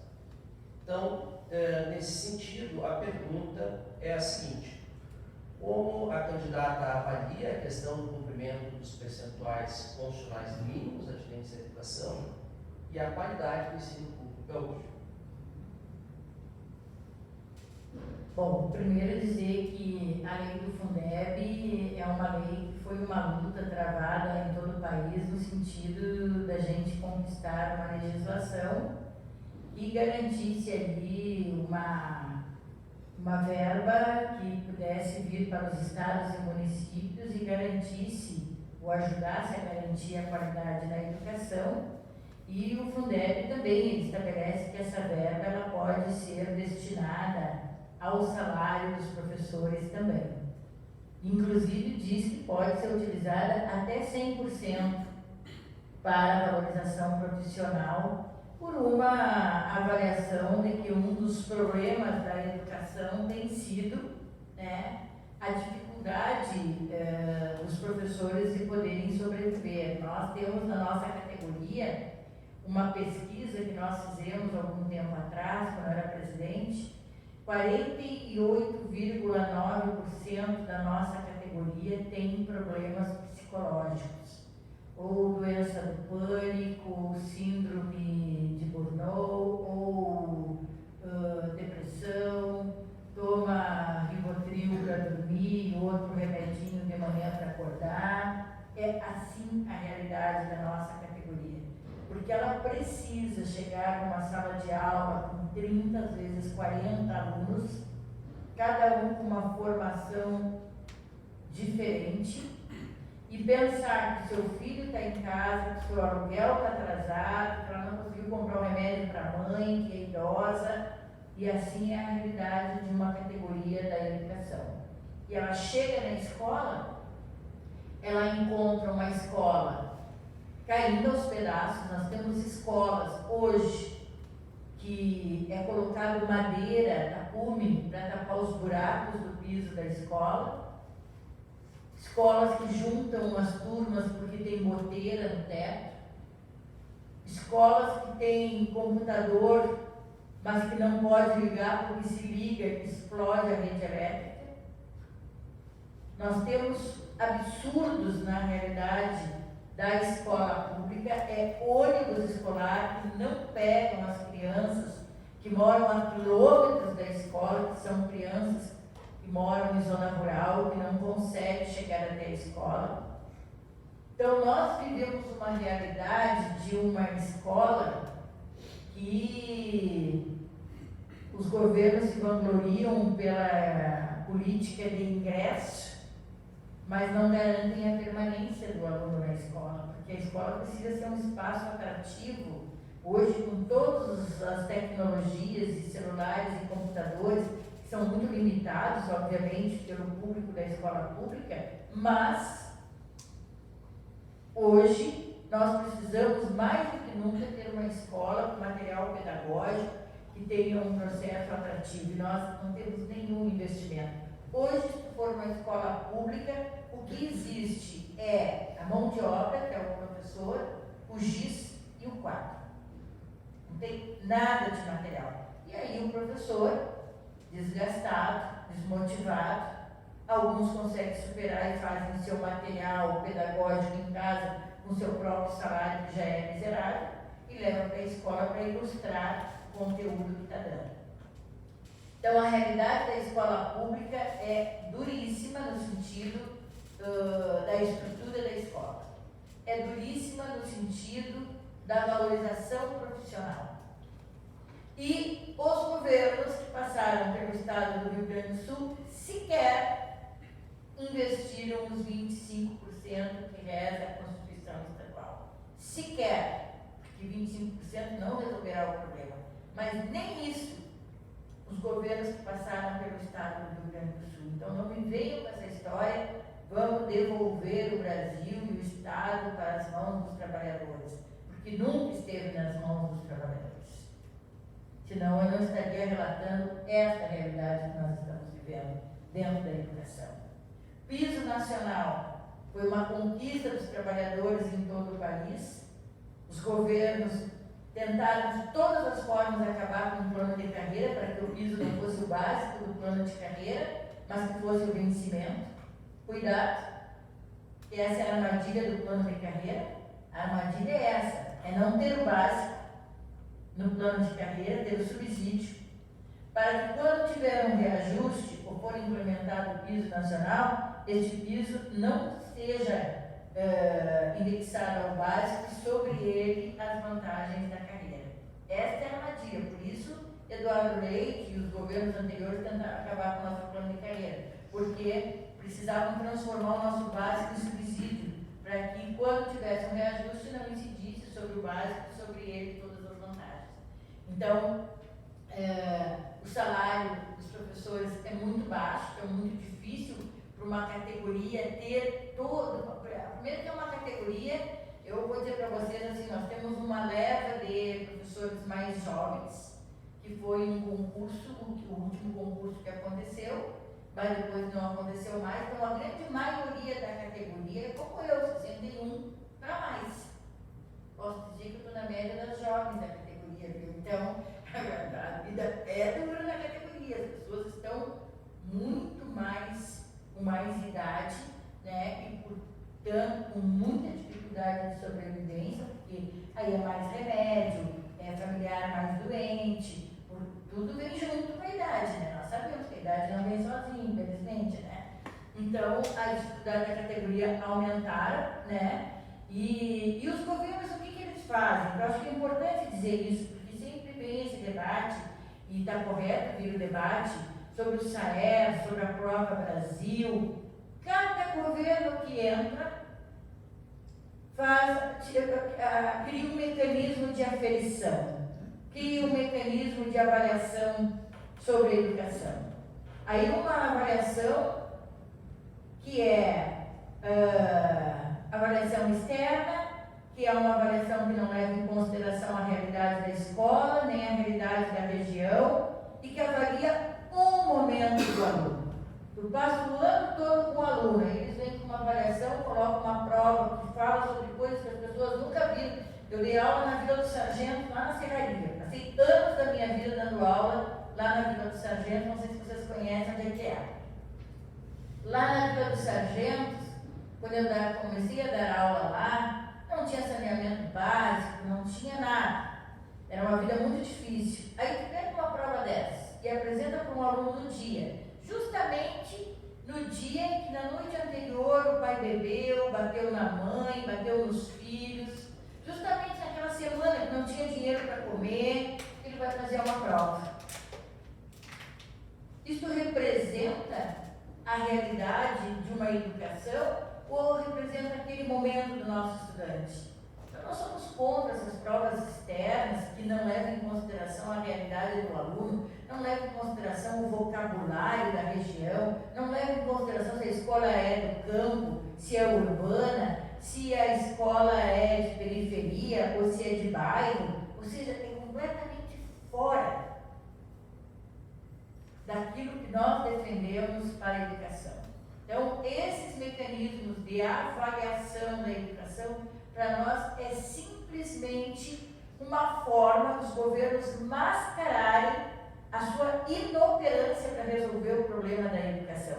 Porque qual o governo que não sabe quais são os problemas da educação? De que falta estrutura nas escolas, de que falta material pedagógico, de que falta valorizar os trabalhadores e falta merenda adequada para os nossos estudantes. Qual o governo que não sabe isso? Mas aí eles fazem de conta que vão avaliar, enquanto aí fica aquele rolo, né? Estão avaliando, porque o estado tal está em 10º lugar, o outro está em 20º, faz comparação, faz disputa, e tem escola que se preocupa se esse resultado vai afetar o seu lugar enquanto direção de escola, e ele vai, né, contaminando em cima de um processo de mecanismo de avaliação, ao invés de resolver o problema, que é fazer uma escolha, priorizar a educação. Deixar de priorizar os empresários para priorizar a educação. Então, esse é o problema que nós enfrentamos na educação. A outra pergunta sobre o Fundeb. Nós achamos que o Fundeb deve cumprir com o seu papel, que é investimento na educação e valorização profissional na educação. Nós achamos que os órgãos competentes, e aí vem as reformas, né? Quantas reformas, eu até fiz um levantamento aqui de quantas reformas da Previdência nós vivemos, depois eu vou achar aqui. Mas nós vivemos várias reformas da Previdência e hoje nós estamos aí com um debate, e aí é aquela coisa, né? O trabalhador sempre tem que ficar com a responsabilidade de resolver as mazelas, né? Hoje usam o dinheiro do Fundeb indevidamente para o pagamento dos aposentados e pensionistas, né? Que é um dinheiro que veio para ser investido na educação e na valorização dos trabalhadores em educação, porque o Estado não cumpre com a sua contrapartida para resolver o problema da Previdência. Então, nós estamos com esse impasse que não é nosso, né? A lei do Fundeb é muito clara para que ela serve e nós sabemos quem é que tem que ter responsabilidade com o pagamento da aposentadoria e da pensão dos servidores. E nós precisamos cobrar que eles façam isso, porque nós já fomos perdendo tudo no meio do caminho. É a reforma do Fernando Henrique Cardoso. Olha o que o Fernando Henrique Cardoso fez com os servidores públicos. Fez uma propaganda na TV. Começou um processo de desmoralização dos servidores públicos, botou aquela cadeira com um casaco e dizia, e desculpe a palavra, mas eu vou repetir, que os servidores públicos eram vagabundos. Vocês lembram disso? Dessa campanha? Isso destruiu com a imagem dos servidores públicos. Para quê? A política que eles sempre fazem é um ensaio. Eles destroem com a imagem, eles sucateiam para depois tirar o direito. Aí veio a reforma da Previdência. E daqui para frente, todos os governos fizeram reforma da Previdência. Lula, a Dilma, o Temer, Bolsonaro, e nós estamos perdendo. Então, para nos aposentar precisamos de mais idade, de mais tempo de contribuição, e aí, como se não bastasse, acabaram com o regime de solidariedade entre gerações para botar o regime de capitalização, que é para nos para enterrar mesmo o nosso direito de nos aposentar com alguma dignidade. Esta é a realidade. Esta é a realidade que nós estamos vivendo. Por isso, nós achamos muito importante que o Fundeb cumpra com o seu papel e que o Estado cumpra com a sua obrigação de garantir a aposentadoria dos aposentados e as pensões dos servidores públicos. Obrigado, candidata. Vamos para o próximo tema, que é sobre a repartição tributária. Bom, a pergunta é antecedida das seguintes considerações. A lei, famigerada Lei Candir, a Lei Complementar 87/96, que promoveu uma série de desonerações a produtos primários e semi-elaborados. Bom, essa política, ela também é acompanhada de uma outra, do Fundo FEX, FEX, criado em 2004, que também desonerava alguns produtos industrializados. Nessa relação de desonerações, no estado do Rio Grande do Sul, por exemplo, de 96 a 2020, chegou a uma perda acumulada de 53,8 bilhões, valores atualizados pelo GPDI. Esse montante atinge 115,8 bilhões, conforme consta no parecer prévio de 2020. Apenas no ano de 2020, o valor líquido perdido foi de 6,1 bilhões, valores nominais. Ocorre que, com a lei complementar número 176, de 29 de dezembro de 2020, se buscou finalizar a discussão sobre o ressarcimento que a União devia ao Estado do Rio Grande do Sul, aos Estados e municípios em geral. Então, nesse acordo, basicamente, ele foi referendado pelo PL 259 de 2020, que viabilizava o acordo da União com o Estado do Rio Grande do Sul, por determinação da STF, né? Esse valor de 115,8 bilhões, ele passou a ser pedido para o Estado 6 bilhões apenas, com um fluxo mensal de aproximadamente 276 milhões por fluxo mensal, 276 milhões por mês. Então, como a candidata avalia o acordo do Estado com a União, né, sobre a lei Candir? Nós achamos que a lei Candir, ela significa a perda de bilhões do nosso Estado. Como vocês colocaram ali, a questão da circulação, da mercadorias e serviços, né? 500 produtos primários semi-elaborados. E nós entendemos que novamente, é uma aceitação por parte do governo de transferir a riqueza do nosso Estado para a União investir nas empresas capitalistas. Assim que nós entendemos. O governo cede sempre para a União, porque a política capitalista, ela é global, universal, nacional, né? Então, ela tem um entrelaçamento da política do sistema capitalista e, por isso, um governo do PSDB, como um governo do Eduardo Leite, ou um governo do MDB, ou um governo de conciliação de classe, eles sempre vão estar dialogando com esse entrelaçamento do sistema capitalista em nível nacional. E nada mais é, né, do que exatamente isso, e a aceitação por parte do governo de transferir as riquezas do Estado para a União e investir nas empresas, né? Um governo que não investe sequer o que reza a Constituição no que diz respeito à saúde, à educação, né? Aí quer fazer política para beneficiar os ricos através da relação com o governo federal, né? Por isso a gente diz, qualquer candidato ou candidata que não vier à frente dos trabalhadores e dizer que vai suspender o pagamento da dívida imediatamente, não está falando a verdade sobre as políticas que apresenta. Porque é impossível dirigir o Estado trabalhando com a possibilidade de pagar a dívida do Estado. Então, nós queremos dizer aqui que essa submissão que passa pela Lei Candir, que passa pelo acordo de adesão do regime de recuperação fiscal, todos esses elementos da política, como, vamos dizer assim, contábil ou de condicionantes que trabalham com a questão financeira do Estado, mostram a submissão dos Estados para uma política do capitalismo e submissão à política com a União. Porque é isso, este é o processo do entrelaçamento do sistema capitalista. Então, nós achamos que essa lei Candir só serve para isso, para submeter o Estado. Nós achamos que um governo que sequer respeita a Constituição, que é o mínimo de 12% para a saúde e 25% para a educação, não tem a mínima condição, né, de fazer qualquer acordo que venha no sentido de comprometer mais as finanças do Estado.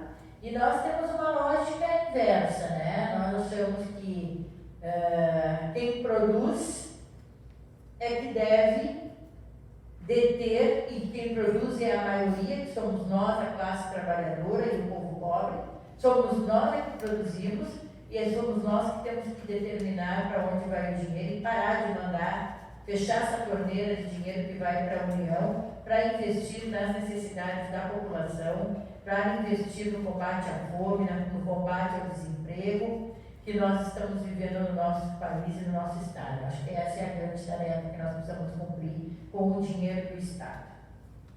Obrigado, candidata. Vamos para a nossa penúltima questão, então, ela é relativa aos precatórios. A Emenda Constitucional 109 de 2021, ela criou um novo regime especial de pagamento, o estoque em 31 de dezembro de 2021, o estoque de precatórios já superava os 15,2 bilhões, né? E recentemente o Estado do Rio Grande do Sul aprovou o PL 139 de 2021, no qual prevê um empréstimo de 500 milhões de dólares, né, para quitar apenas a fila daqueles dos acordos, né? Lembrando que esse estoque de precatórios deve ser quitado até 2029 nos termos da emenda 109 de 2021. O valor é insuficiente para saltar esse estoque, sem dúvida. Em relação aos precatórios, qual a avaliação da candidata sobre o tema e em especial quanto à quitação desse estoque nos termos da emenda 109 de 2021? Bom, acho que os trabalhadores e trabalhadoras são lesados o tempo todo, né? Nós já entramos com uma ação na justiça porque tivemos um direito que não foi garantido, né? Por isso temos uma ação, porque o direito não foi garantido. Aí, nós ganhamos a ação, muita dificuldade, mas ganhamos a ação, aí essa ação vira um precatório. Aí os governos ofertam os NPVs, que é para a gente receber menos do que deveria receber. Que algum tempo atrás era 40 salários mínimos para receber a NPV. E as pessoas abriam mão do valor do precatório, abriam mão do total do seu direito para receber aquele valor, porque as pessoas estão sempre, principalmente eu sou de uma categoria que está sempre endividada no banco por conta do salário baixo. Então, o que acontece? As pessoas se desesperam e vão para as NPVs que recebiam lá, no máximo, 40 salários mínimos. Aí o pacote de sustentabilidade do Tarso Genro apresentou uma proposta de reduzir as NPVs de 40 para 10 salários mínimos. Nós fizemos uma guerra nesse estado na época no CEPERS e conseguimos reverter e não foi aprovado o projeto. Agora foi aprovado, se eu não me engano, no Sartori, foi aprovado o projeto e estamos então com as RPVs com direito de no máximo 10 salários mínimos, que significa uma miséria para o valor que são os precatórios. Então, acho que o problema que nós enfrentamos do direito dos servidores públicos, né, e da morosidade da justiça, porque vejam, nós, tempo do Brito, que nós tivemos um problema com o salário, e nós acabamos ganhando uma ação, nós fomos receber agora, 4, 5 anos atrás, as RPVs, né? E agora com esta política que o governo vem implementando, porque esses 500 milhões não vai resolver nada, né? Nós vamos ficar, o nosso direito, né? Quem é que tem lá 150 mil para receber vai ter que abrir mão de 140 para receber 10, 15 mil reais de RPVs. Então, os RPVs viraram uma outra coisa. Quando era 40, ainda tinha alguma possibilidade de tu lá tem 120 mil para receber, recebe 50, 40 e poucos mil de RPV. Agora vai receber 10, no máximo 15 mil.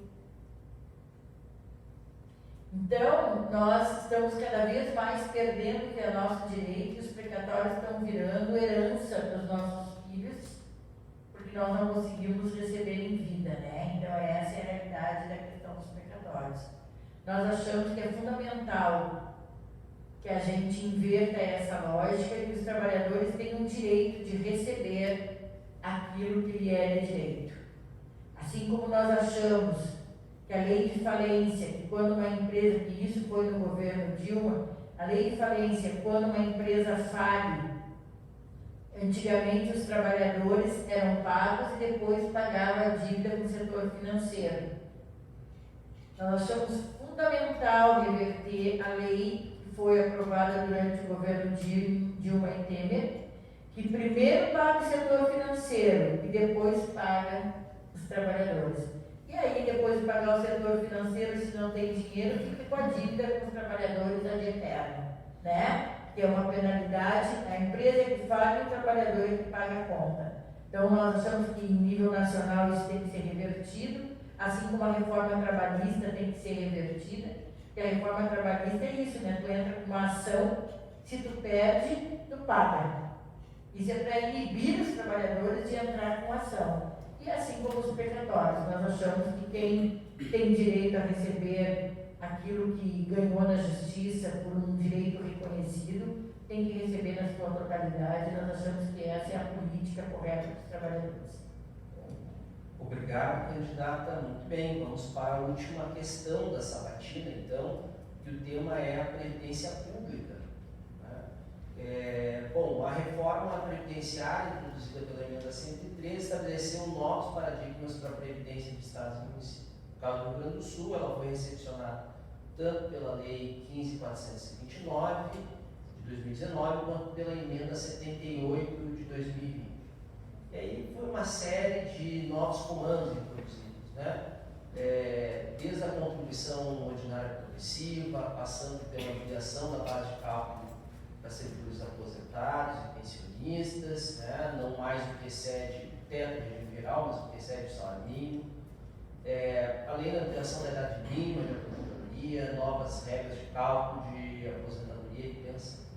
Se por um lado essas medidas trouxeram retornos fiscais de curto prazo, por outro, o déficit previdenciário permanece elevado por razões estruturais. Para você ter uma ideia, na avaliação atuarial de 2022, ano base 2021, apurou-se um déficit atuarial que supera 160 bilhões, considerando apenas o regime financeiro, a grande maioria dos servidores públicos. E isso se torna mais crítico ainda pelo fato de que, já no final do ano corrente, aproximadamente 1/4 dos servidores públicos terão condições de se aposentar, né? Já considerando aí 3 anos de apoio permanência. Então a pergunta é, qual a avaliação da candidata sobre a Previdência Pública do Estado do Rio Grande do Sul? Bom, eu acho que a questão da Previdência que nós vivemos, ela tem face em nível de Estado, mas as reformas da Previdência, a maioria delas aconteceram em nível nacional, que foram as mudanças estruturantes do nosso direito de nos aposentarmos, né? Eu falava antes do Fernando Henrique Cardoso, esse que foi um governo que destruiu com a imagem dos servidores, né? Cumpriu essa tarefa, né? E que fixou a idade de 48 anos para as mulheres e 53 para os homens, né? E contribuição 30 anos para as mulheres e 35 para os homens. Depois nós tivemos o governo de Lula, que fez a emenda constitucional 41, depois a emenda constitucional 47, o governo Dilma, a emenda constitucional número 70 de 2012, depois a de 2015, né? Que para as aposentadorias, a de 2015 do governo Dilma, passou as aposentadorias de especiais, compulsórias, não especiais, compulsórias, de 70 para 75 anos, ou seja, muito difícil das pessoas poderem fazer uma aposentadoria compulsória, né, tendo 75 anos, né, 70 para as mulheres e 75 para os homens, ou seja, é um desastre, né? Quem chega aos 70 anos é porque já está se aposentando por idade ou contribuição, então a compulsória para essa idade foi um ataque frontal aos nossos direitos, né? E o Bolsonaro aí com a emenda 103, né? Que passa a idade de 61 para as mulheres e 65 para os homens. Mas eu acho que o mais grave é a questão do regime, né? Essa mudança do regime, que é uma mudança que acaba com a solidariedade entre gerações, onde os os trabalhadores da ativa contribuem para que os aposentados possam receber a aposentadoria e passa para o regime de capitalização. Cada um paga pela sua aposentadoria e nós aqui do estado do Rio Grande do Sul, além do congelamento do salário, ainda temos o confisco do salário dos aposentados que passam a contribuir durante a sua aposentadoria, que é o caos, né? Os aposentados estão sofrendo muito, porque se aposentaram com baixo salário, houve a mudança do plano de carreira, não tem reajuste de salário. Eu sou uma aposentada que não tive reajuste de salário e, além de tudo, nós tivemos ali o confisco do nosso salário a partir desta mudança que o Eduardo Leite fez de passar a cobrar o percentual sobre o valor da nossa aposentadoria. Então nós achamos que nós estamos vivendo sim um caos e por isso a gente diz, né, é preciso, e quero repetir isso, porque se a gente for olhar tudo isso que nós falamos aqui de ataques da classe trabalhadora, nós podemos dizer aqui que nós vivemos um período duríssimo para a classe trabalhadora e que é preciso coragem, é preciso um programa socialista e revolucionário que possa mudar essa lógica, né? Fazer a ruptura com o capitalismo e fazer uma caminhada, uma transição em direção ao socialismo. Porque a tendência dentro do capitalismo é esses elementos que nós trabalhamos hoje, durante essa manhã, é seguir atacando e diminuindo os direitos dos trabalhadores. Alguém acha que com Bolsonaro ou com Lula e Alckmin, que não digam só Lula, é Lula e Alckmin, vai mudar a realidade dos ataques à classe trabalhadora? Nós achamos que não. Alguém acha que se Leite permanecer governando, né, que mentiu que não ia se reeleger e está ali buscando a reeleição, ou Onyx, que tem as mãos sujas de sangue como Bolsonaro, são capazes de fazer alguma mudança, de mudar o rumo dessa história de ataque aos trabalhadores? Alguém acha que o Edgar Preto vai fazer isso, tendo que construir uma política junto com Lula e Alckmin no país? Nós achamos que não. E se a gente for olhar aqui esse conjunto de coisas que tu trabalhou aqui, que eu respondi aqui dentro dos meus limites, se alguém acha que a gente trabalhou de muitas coisas que foram perdidas, seja do dinheiro do Estado que foram destinados para outras coisas, que são destinados de forma submissa para a União, seja dos direitos dos servidores do povo brasileiro, alguém acha que com esses governos, com esses ditos viáveis, nós vamos conseguir mudar essa realidade? Nós achamos que não. Nós achamos que só é possível uma ruptura, uma mudança forte, calcada na mobilização da classe trabalhadora, que será possível fazer essas mudanças.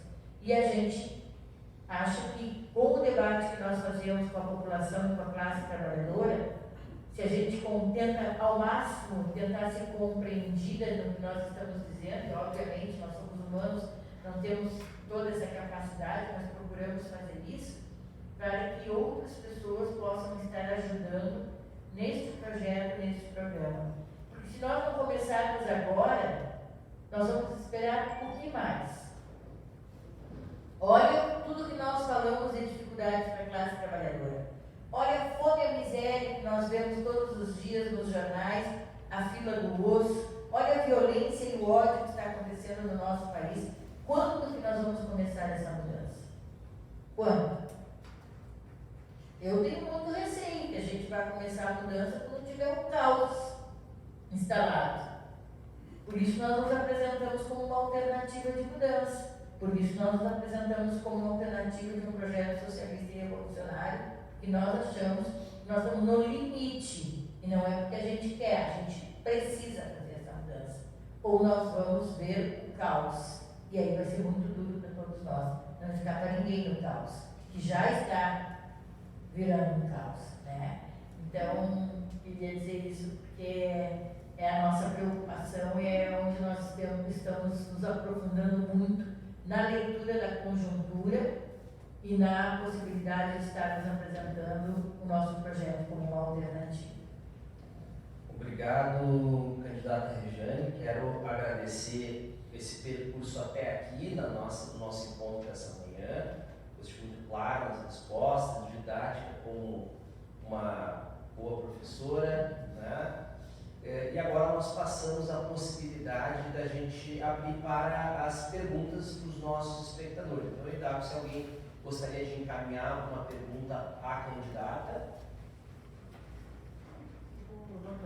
por favor. Regiane, como é que está? Regiane, companheira de militância, isso mesmo partido, né, Regiane? Sim. Na mesma central sindical, por mais de 25, 20, 30 anos. Seja bem-vindo ao Tribunal de Contas mas eu tenho uma boa jornada e a gente sabe da capacidade de cada um, então tem sucesso nessa empreitada. Talvez em alguns aspectos eu gostaria muito de um governo revolucionário de verdade, nesse repensar as estruturas, mas a gente, cada vez que a gente tenta isso, a gente sempre tem algum passo, né? Um passo meio bem, né? Não para, a gente tem que dar um passo, se a gente tenta dar um passo para frente e acaba dando dois para trás, mas a parte disso, não tem uma outra preocupação, e você é uma autoridade, vou usar o termo você, né? Ter uma autoridade na área da educação, eu como professor não no nível básico, educação básica, educação superior, e a gente sente isso de forma presente, inclusive nos cortes das verbas que a gente tem da universidade pública, das universidades privadas que estão quebrando, ou mesmo da precarização, que é o processo de realeza, na segunda instância. Mas existe um aspecto que eu acho que é fundamental, e toca de forma direta a questão que envolve hoje a ação do Estado sobre a educação, que é principalmente o ensino médio. A reforma do ensino médio eu vejo com muita gravidade, eu sou muito na abordagem isso, eu tenho acompanhado, tenho uma filha que faz o último ano, o terceiro ano, vejo, né, todas as condições em casa, toda a infraestrutura, tem melhor, a dificuldade é menor, e ela está passando parte da pandemia, mas também muito por conta de uma baixa qualidade do material didático. Uma mudança da educação que de alguma forma tentou avançar em outros sentidos, trabalhar um pouco esse construtivismo, né, que vinha da educação, mas sem dar o laço necessário, que era o laço econômico, né, da presença da criança integralmente na escola, no processo de aprendizado contínuo, né, então isso foi no meio do caminho.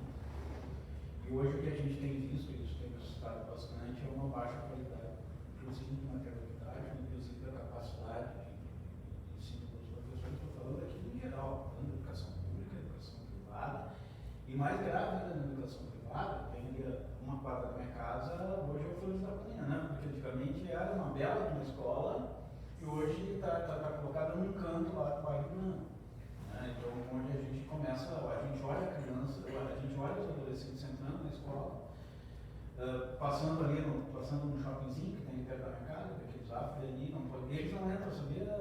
Eles não conseguem entrar ali dentro, eles não têm dinheiro para entrar ali dentro daquele shoppingzinho, né? E que no encontro entre outras crianças tem estacionamento ali de bicicleta ali para eles poderem depois sair dali e botar seu negocinho do iFood e sair fazendo trabalhinho por aí. Subindo lomba, meu. Se sobe lomba pedalando. Subindo lomba pedalando. Então, a preocupação que tem, e isso independente de a eleição ou não, a gente sabe que é uma autoridade sindical, que vai no Conselho Nacional de Educação, tem autoridade, né, para fazer essa disputa nacional, tem qualidade nacional. Eu pergunto, como resolver esse ato que nós estamos criando na educação? Vou falar aqui especificamente do ensino médio, poderia estender isso também para a educação fundamental, porque a educação básica, né, porque a gente também aqui está passando por um período complexo da educação, que não é só de educação livre. Que tipo de ação a Regiane, a autoridade sindical quanto essa, né? E mesmo, digamos que a gente tem um cenário do governo Lula, porque uma coisa pelo menos o governo Lula falar, ele abrirá de novo os canais de discussão que estão fechados hoje nacionalmente, né? De alguma forma, está dentro da agenda.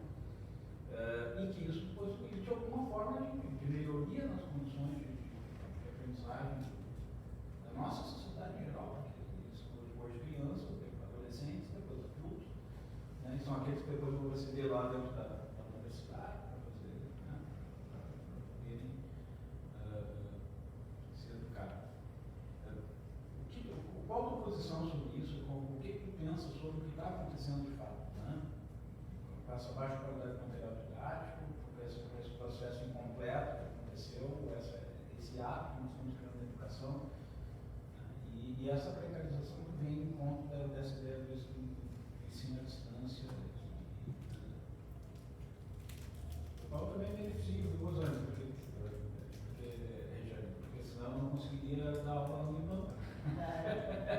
Eu beneficio, confesso que quando eu entro online com os alunos eu consigo dar aula sem ser de distância. Então, é isso. Mas eu estou falando de adultos, estou falando de adolescentes. Desculpe, eu tenho lembrado aqui. Gostaria que eu fosse obrigado.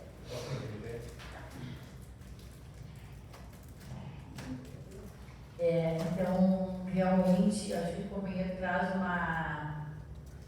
um tema bastante importante, né? Eu não me referi no espaço quando falamos da educação, porque o tema da avaliação, que nos incomoda muito, então eu me dediquei ao tema da avaliação, mas também dá para se dizer que todos os governos que entram no Palácio Piratini e ocupam a Secretaria de Educação aqui no Estado, e também em nível nacional, eles também apresentam uma reforma do ensino médio. Parece que fazer uma pesquisa da qualidade da educação, criar um mecanismo de aferição e fazer uma reforma do ensino médio, pode parecer que isso seja o início de um trabalho, né? É o mascaramento da inoperância. Porque todas as reformas do ensino médio que passaram no Rio Grande do Sul, todas elas vieram no sentido de baixar a qualidade da educação. Nós passamos pelas reformas que vieram no sentido de redução das disciplinas. Então, se a gente for olhar isso que o companheiro está levantando, da qualidade, se for pegar e se os pais olharem quais são as disciplinas que seus filhos estão tendo na escola pública, vão ver que houve uma redução gradativa de cada governo foi lá e reduziu um pouquinho, redução das disciplinas para trabalhar os processos de habilidades. Aí não tem profissional com habilidade, aí fica aquela coisa disfarçada, um período lá em que o professor fala o quanto é importante o cinema, o quanto é importante o teatro, mas não existe contratação de profissionais para trabalhar as habilidades. Então, reduz a disciplina e o tema das habilidades fica devendo para os nossos estudantes. Por que reduz as disciplinas? Porque, infelizmente, o capitalismo e os governos ou são defensores do capitalismo ou foram gerentes do capitalismo, eles respondem às necessidades dos empresários. Qual é a necessidade dos empresários? Não é de estudantes que saiam da escola pública, façam vestibular e façam a universidade e saiam formados. Eles precisam dos estudantes que permaneçam no ensino médio para serem a mão de obra barata para os empresários. Então, a educação virou uma mercadoria a serviço do empresariado. Porque não é possível que as pessoas não estejam enxergando que as disciplinas que foram tiradas do currículo do ensino médio vai dificultar para os nossos estudantes passarem no vestibular e chegarem numa universidade, né? Então, formar mão de obra barata, eles descobriram um filão. Um deles é formar mão de obra barata para ficar a serviço dos empresários com salário baixo.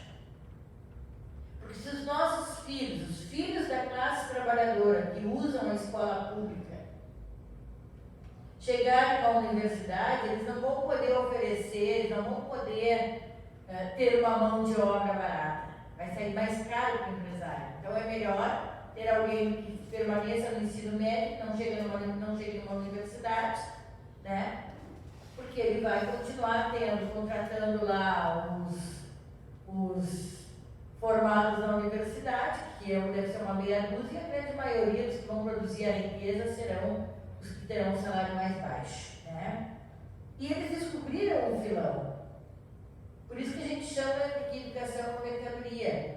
O empresariado da educação privada, eles são um filão que foi descoberto há pouco tempo. E hoje, quanto menos a escola pública oferece material pedagógico, como o companheiro falou, quanto menos oferece, mais os nossos estudantes vão transitando para a escola privada. Mais os empresários vão enriquecendo, porque é uma máquina de fazer dinheiro a escola privada. Porque quem tem dinheiro não quer deixar seu filho numa escola pública que não tem material pedagógico, que a escola está desestruturada, que reduziu as disciplinas, que não oferece aquilo que a tal reforma do ensino médio propicia, que diz que são as habilidades. E as escolas particulares nem são obrigadas a cumprir isso. E tem escola que cumpre, mas contrata a professora de teatro. Eu tenho uma amiga que o filho dela está na escola particular. Ainda hoje meu filho tem teatro, ele está adorando. Eu disse, mas quem é que dá o teatro? Ah, contrataram uma professora de teatro. Então a escola particular se adere, porque nem é obrigado, se não quiser aderir também não adere, né? Ela vai oferecer outras oportunidades para os estudantes. E aí os filhos da burguesia se preparam para serem os patrões dos filhos da classe trabalhadora. É assim que rola na educação. E que é lamentável, né? Porque os empresários das escolas privadas estão enriquecendo muito. As escolas públicas mais sucateadas e mais desvalorizadas, porque os governos têm as táticas, não é só o Fernando Henrique que botou o casaquinho na cadeira e destruiu com a nossa imagem para depois fazer a reforma da Previdência. Os governos sucateiam a escola pública, criam esse sentimento, e é um sentimento correto, de que não tem qualidade na educação pública. E não tem qualidade porque não tem investimento, porque não tem um projeto debatido com a comunidade escolar, que trate da realidade do nosso estudante. Eu fui alfabetizada quando eu aprendi a palavra que, eu aprendi a palavra quadriduvivu. Alguém sabe aqui o que é quadriduvivu? Nem eu. Eles fazem qualquer coisa com a educação, inclusive de não respeitar a realidade dos nossos estudantes. Imagina eu vou aprender uma criança que estuda numa escola pública, né? Que tem uma vida simples, vai aprender a palavra aqui, uma palavra que é completamente desconhecida para ela, fora da realidade. Pode perguntar em qualquer grupo, você sabe o que pode do vivo? Ninguém sabe. Então a gente aprendeu a letra Q sem saber o que pode do vivo, né? Foi obrigado. Então eu quero dizer aqui que a educação ela se transformou nisso, numa mercadoria, mas ela tem dois objetivos centrais aqui, que é colocar a educação a serviço do empresariado, da iniciativa privada, que estão lucrando muito, valor altíssimo, para botar um filho na escola privada. E tem gente que diminui a qualidade de vida para botar o filho na escola privada, porque não dá conta de deixar seu filho na escola pública por conta dessas mazelas.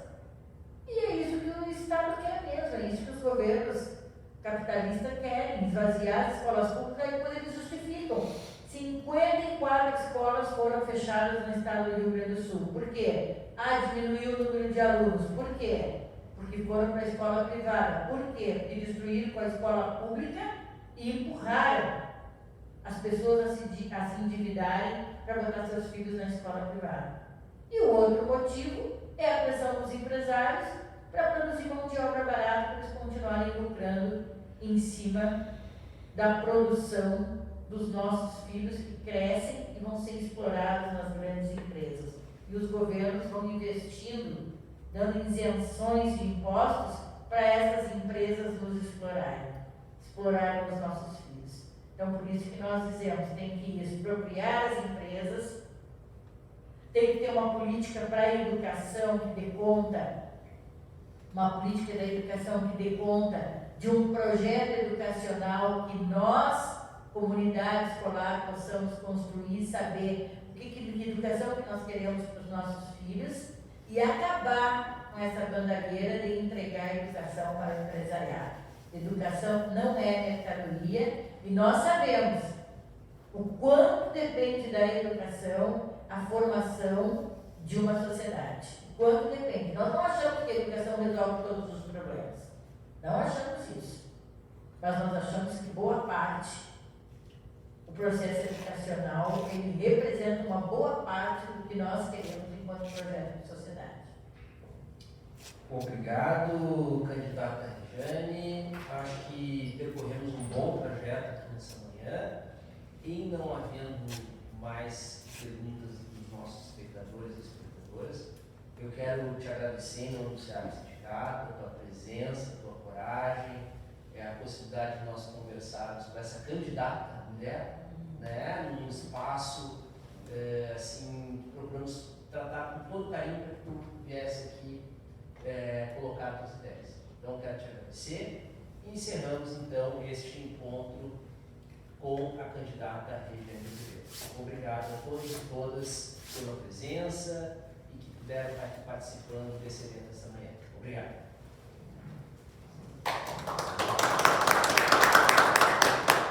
Eu, da minha parte, quero agradecer o carinho, viu? Quero agradecer aqui o convite, a recepção de todos os companheiros que a gente conhece aí das lutas. Dizer que nós estamos à disposição do que vocês acharem necessário. Vamos estar sempre à disposição aqui do SEAP. Achamos que essa entidade é muito importante para o conjunto da classe trabalhadora. Dizer que nós vamos estar aí nos colocando como alternativa, né? Meu nome é Regiane de Oliveira, número 16. Apostem no socialismo, apostem numa alternativa socialista e revolucionária, e nós achamos que esse é o momento importante de nós fazermos isso. Muito obrigada.